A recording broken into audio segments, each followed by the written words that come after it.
Thank you, Chairman, and everybody who's gone through so much work to put this event together tonight. It has been the honor of my life to serve as your state representative for the 86th Texas legislative session.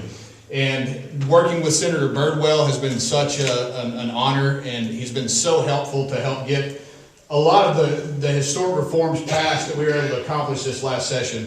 One of which I want to tell you about was bringing over $77 million just to House District 8, the 4 counties that I represent, directly into our public schools. They've been so lacking in those resources for so long, and we were finally able to get that done. That was one of the campaign promises that I made to you, that I would fight for our local rural schools. Our teachers, I'm sure there were several teachers in the room. Most of you got substantial pay raises as a result of that money that we were able to inject, and Senator Birdwell was a huge part of that. Another issue that I want to tell you about that Senator Birdwell helped me with, the one bill that was my baby that I filed this session was a gun bill. And so my wife and I, we were foster care parents, and we went through the foster care process, got our license, and through that process learned that if you're a foster parent in Texas, you can't ever have access to a functioning weapon in your home, because you have to store your weapons and your ammunition separately under separate locked storage containers, under separate lock, separate key. So if your family is at harm at night, you can't defend yourself with anything but basically a baseball bat.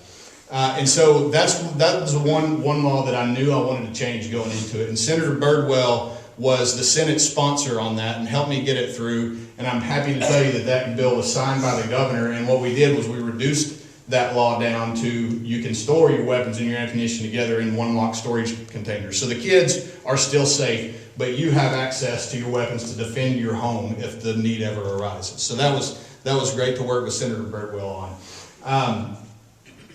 But what I really want to talk to you tonight about is what's going on in Texas and how much focus the entire national Democrat structure is pouring into the Texas House.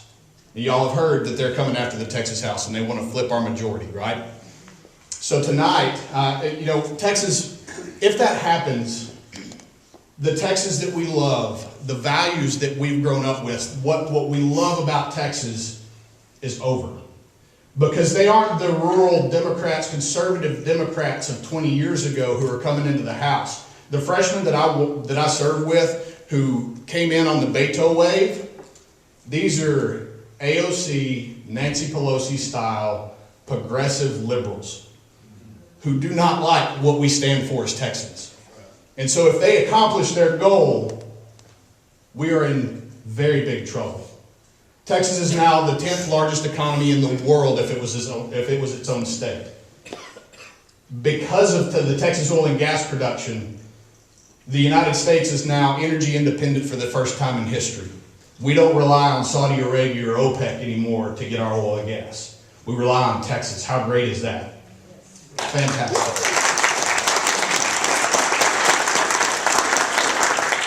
What I want you to understand is how important your vote is in the general election, and including the primary, no doubt.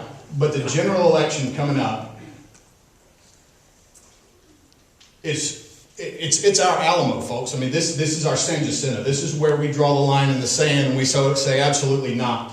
You're not going to come in California, my Texas. That great saying that we've heard. Tonight, there's a special election going on in Fort Bend County for a Texas House seat that's being filled. The Democrat, Elizabeth Zerkowitz, has had Michael Bloomberg, Elizabeth Warren, Joe Biden, all get involved in this race, a Texas House race. Beto O'Rourke himself has spent the last 3 or 4 weekends block walking. The last few days of early voting, he's been there holding signs to try to flip this Republican Texas House seat. Tonight is election night. Tonight's the bellwether to see how much damage they're going to do. So I just got some information on my phone that I want to share with y'all about the results. So the early voting numbers are in. This is House District 28. Gary Gates, the Republican, leads 59% to 41%. The National Democrats have poured everything they have into flipping this House seat blue, and they're failing, and failing big. Just to give you a look at how big it is, last election cycle, Dr. Zerwas, who is stepping down, he holds the seat now, he only won by 8%. Right now we're sitting at 18 or 19% victory in early voting. Y'all should be excited about that. Yes. Awesome.